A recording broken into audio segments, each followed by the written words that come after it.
Senhores telespectadores, este título um bocado complicado, Coração do Sotavento, quer dizer simplesmente cidade de Tavira, porque Tavira, que é realmente uma lindíssima cidade, fica no meio desta metade do Algarve a que se chama Sotavento. Toda a gente sabe que há um Algarve mais ocidental que é o Barlavento, um Algarve mais oriental que é o Sotavento, e agora estamos no coração do Sotavento, na cidade de Tavira. E, de certo modo, no coração da cidade. Já viram? Estou-lhes a falar aqui num estabelecimento. Isto parece um restaurante, um bar, um hotel. Bem, é a pousada do Convento da Graça, que hoje é uma pousada turística, e uma pousada turística excepcionalmente confortável e agradável. Bom, uma pousada não é desde há muito tempo, isto é pousada, creio que desde o ano passado ou há 2 anos. Antes de ser pousada, era quartel. Era o quartel do Batalhão de Caçadores 5. Caçadores é uma forma de infantaria, são soldados de infantaria com um armamento mais ligeiro, mas mais certeiro. Ao passo que a infantaria combate em ordem unida, cerrada, os caçadores eram soldados de infantaria que nos flancos dos exércitos caçavam o inimigo. Havia aqui um batalhão, o Batalhão de Caçadores 5, que andou na Grande Guerra.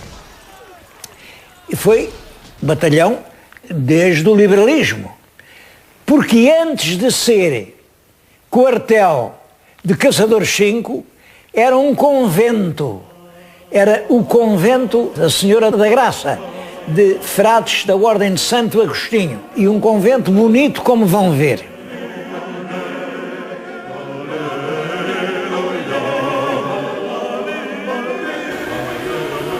Eu estou no claustro do convento, como veem é um grande claustro. O convento foi fundado cerca de 1542. Reinava em Portugal o rei Dom João III.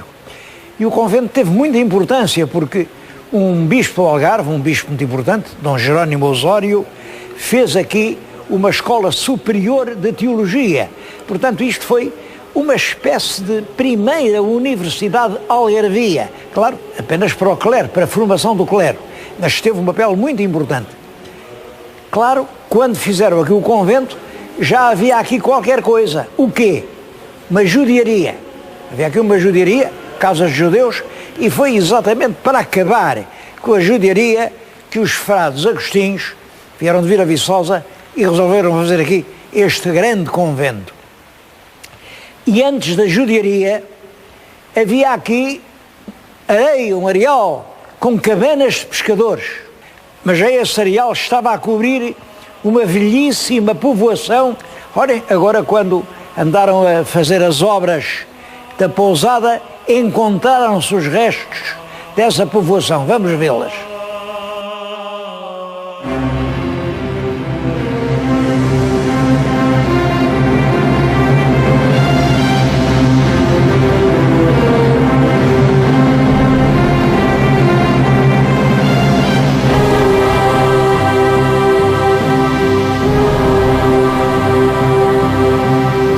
No projeto da pousada faziam parte de uma piscina interior. Mas para fazer uma piscina, é claro, tem que se escavar. E de cada vez que escavavam, apareciam sempre restos de uma povoação. Debaixo de toda a pousada há construções. Tomaram uma solução boa, não fizeram piscina nenhuma. Está aqui o resto do que seria uma habitação. Tem um poço, tem latrina, tem os muros, tem as alcovas. Bom, isto é entre o século V e o século XII. Portanto, mete todo o período da dominação árabe. Aliás, as peças de louça que apareceram mostram bem que são da época árabe. Estão ali expostas, são um pequeno museu. Esta solução de deixar à vista esta parte arqueológica foi excelente. e uma piscina pode-se fazer em qualquer parte. Bom, portanto, século V. Mas ainda antes, muito antes do século V, há aqui construções. Eu vou-lhes mostrar.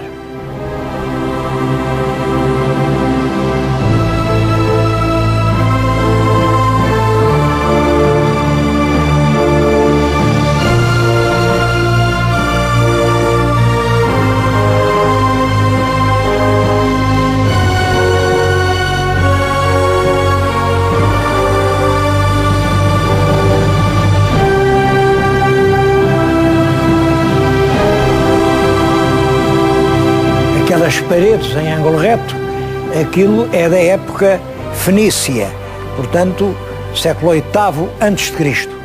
Apareceram também provas de pesca do atum no século V a.C. Também aqui, nesta região, há sinais de tratamento de minérios. Na região havia minas de cobre e minas de ferro, e esses minérios eram tratados aqui. É isso que faz a grandeza e a antiguidade da cidade. Mas, a partir do século V, a pesca do atum é a grande riqueza local.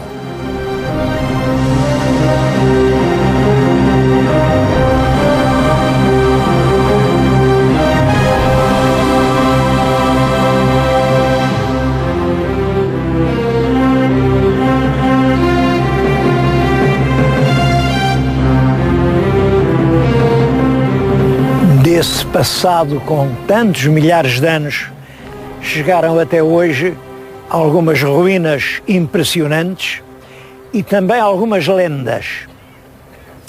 Uma lenda bonita é aqui a da Moura Encantada do Castelo de Tavira.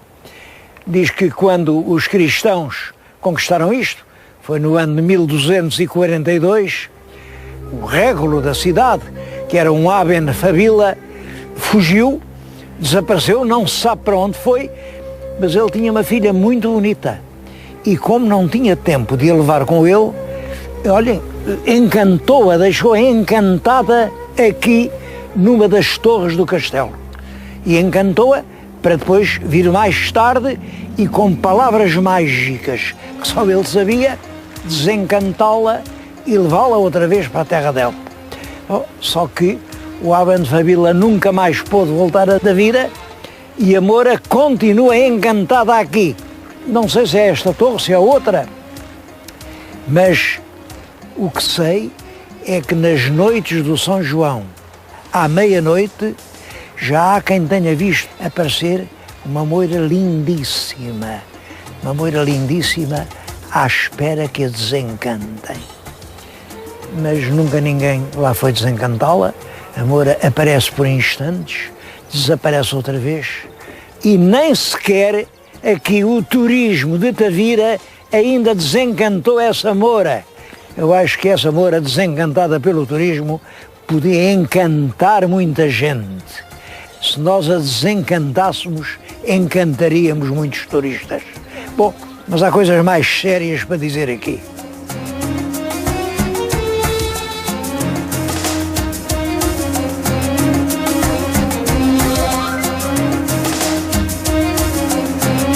A importância histórica de Tavira vinha de que era o principal porto marítimo do Algarve, onde hoje passa o rio Gilão. Era um enorme estuário e navios, grandes navios, iam até lá. Iam até lá fazer o quê? Bom, navios fenícios iam ali carregar o cobre, depois o ferro, mas ali pelo século V a.C. já há documentos da história do atum. Os atuns eram peixes que, em cardumes enormes, cardumes de milhares e milhares e milhares de peixes imensos. Eles tinham entre 2 e 5 metros e passavam aqui neste mar. Os cardumes iam penetrar no Mediterrâneo para desovar, punham lá as suas ovas e depois voltavam para o Atlântico. E passavam aqui muito rente a esta costa. Bom, isso fez surgir a pesca do atum. O atum pescava-se assim.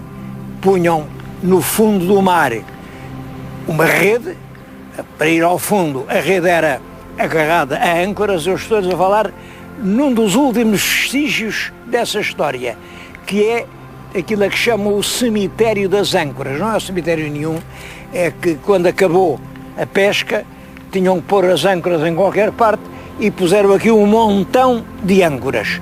Por debaixo destas que vêem, há outras e outras e outras, e elas, aliás, estão-se a desfazer, o que é uma pena, porque é perfeitamente possível impermeabilizar isto, apesar de estar junto do mar. Isto estava no fundo, e depois em cima havia umas boias, e entre o fundo e o cimo estabelecia-se uma rede.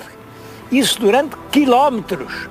Obrigava o atum, não podia romper a rede, seguia até vir cair numa zona fechada, uma rede que era subida, e depois os pescadores com ganchos atiravam os atuns para cima dos barcos. Isso dava uma pesca extraordinária, porque o atum é um alimento de primeira ordem. Até ao século XIX, esse atum ou era seco, e depois vendido seco, ou a grande maioria era feito em conservas de sal e exportado em barricas. Isso ia para a Catalunha, ia aqui para a Andaluzia. Toda essa gente comia atum das barricas feitas aqui em Tavira. É claro, para fazer esse comércio eram precisas 3 coisas. Primeiro, os atuns.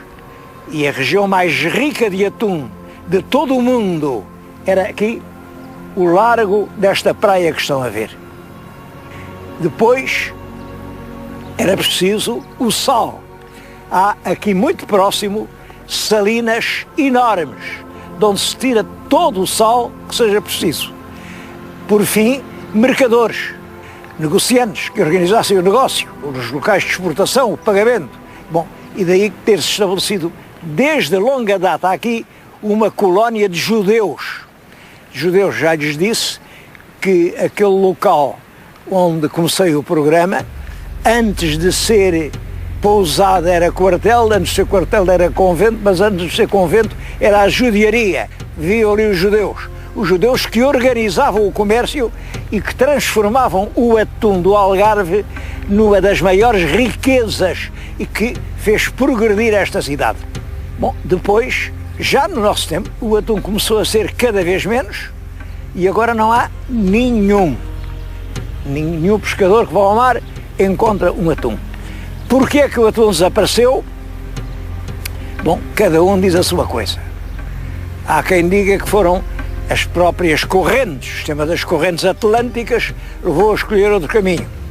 Há quem diga que estas ciladas, chamavam a isto as armações, que capturavam os peixes antes de desovarem, e todos os anos muitas dezenas de milhares de peixes serão mortos aqui, que isso acabou por extinguir a espécie. Há quem diga que eles iam para o Mediterrâneo, passavam portanto no Estreito de Gibraltar, e quando os navios deixaram de ser à vela e passaram a ter os motores, o trânsito de navegações no Estreito de Gibraltar é intensíssimo. A qualquer hora do dia ou da noite que a gente lá passe, vê vários navios para cá e para lá, e que o ruído dos motores afastou o atum, que deixou de penetrar no Mediterrâneo. Há quem diga que são os efluentes das cidades e da população que tornaram estes mares diferentes. Bom, eu não sei por que foi. É certo que hoje, aqui no Algarve, ninguém já pesca um atum. E essa enorme riqueza de antigamente acabou de todo. É claro, a cidade continua progressiva, porque quando acabaram os atuns, vieram os turistas. Os turistas não servem para fazer conserva, mas também servem para dar lucro à cidade. Este ano que acabou, 2007, houve aqui em Tavira 1 milhão de dormidas. Há cerca de 6.000 leitos e estão ocupados uma grande parte do ano, porque a região é de facto lindíssima. Lindíssima e, a meu ver, ainda mal aproveitada.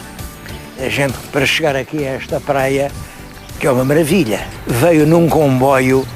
O senhor telespectador, se ouviu o tum-tum do comboio, aquilo vinha a 10 km/h. ver a locomotiva, era a 001. Bom, e demorámos um quarto de hora para fazer 800 metros. E depois chegas aqui a uma região onde é proibido fazer tudo. Um espaço de litoral maravilhoso. Podia ser um paraíso da Europa. É apenas um sapau miserável. Eu tenho pena que quem dispõe de um potencial tão rico não aproveite. Como eu acabei o meu último programa em Portugal, estouriz não nos faltam. O que faz falta são Faustos de Figueiredo. E é, sobretudo, sabermos que é com os nossos próprios recursos que nós temos de sobreviver. Não é deixar regiões espantosas como esta Ilha de Tavira num paraíso perfeitamente inútil para toda a gente. Aqui é proibido fazer seja o que for. Este lugar em que estou a falar chama-se Praia do Barril, é uma das numerosas praias da Ilha de Tavira. A Ilha de Tavira é uma ilha enorme, com muitos quilómetros, que se estende. Há mesmo um sítio que se chama Praia de Tavira e vai-se lá a partir da cidade, e tudo isto tem um potencial turístico enorme. Bom, é uma espécie de depósito para o futuro. Por agora não se lhe toca.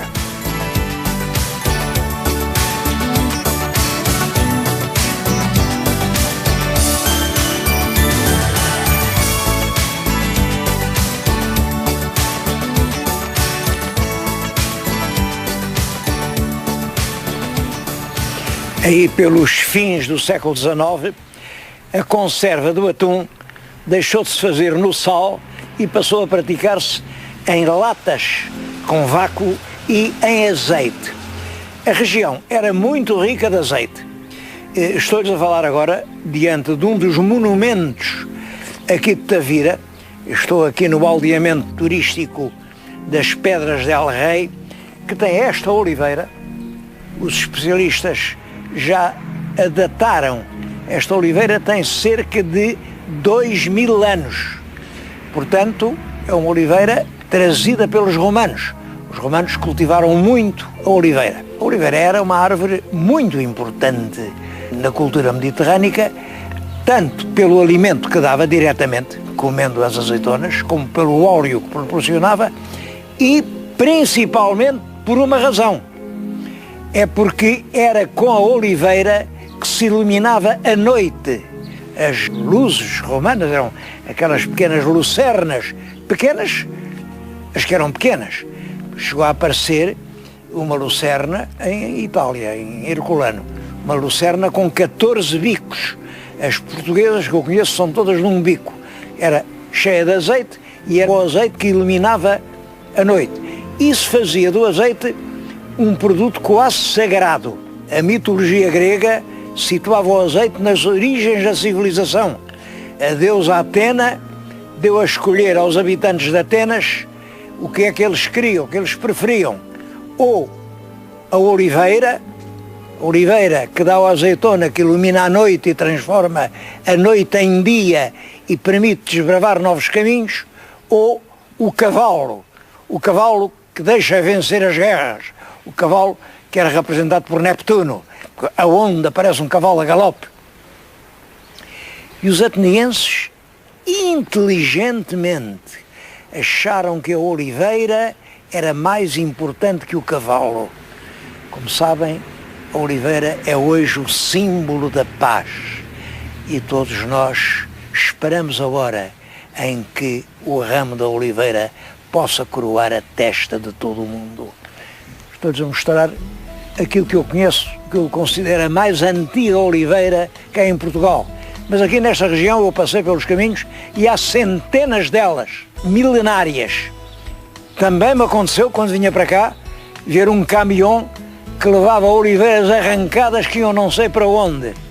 Seria uma pena se a gente que está a perder o azeite, hoje a produção de azeite é 1/3 da que era há 50 anos. Se a gente deixa também levar as velhas oliveiras, que são monumentos da nossa civilização.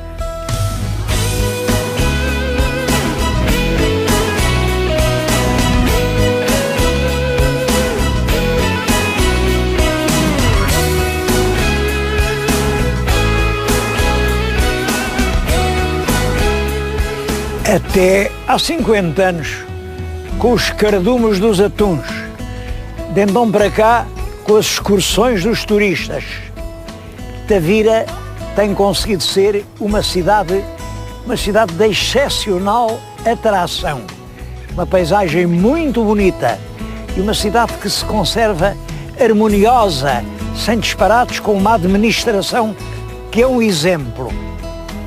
Há quem diga que assim como acabaram os atuns, podem um dia acabar os turistas. Eu penso que não. Penso que há turismo enquanto houver tempos livres. E a evolução é no sentido de haver cada vez mais tempos livres. Portanto, haverá cada vez mais turistas. Mas cautela! Os turistas vão ser como os hotéis. De luxo, 5 estrelas, 4 estrelas, 3 estrelas, 2, 1, 0, até ao turismo, aqueles turistas vagabundos, como dizia o Guerra Junqueiro, mantas ao ombro, grandes bordões, quem sabe lá se serão ladrões. E esse turismo, Deus nos livre. Não estamos livres dele, porque haverá uma concorrência enorme pelos contingentes turísticos, uma luta, e só as terras que se souberem equipar a tempo e horas para um turismo de qualidade poderão ter um turismo de vantagem. O outro é uma praga que pode matar as populações. Felizmente, o Algarve, e particularmente este concelho de Tavira, tem soluções alternativas. Vamos até lá.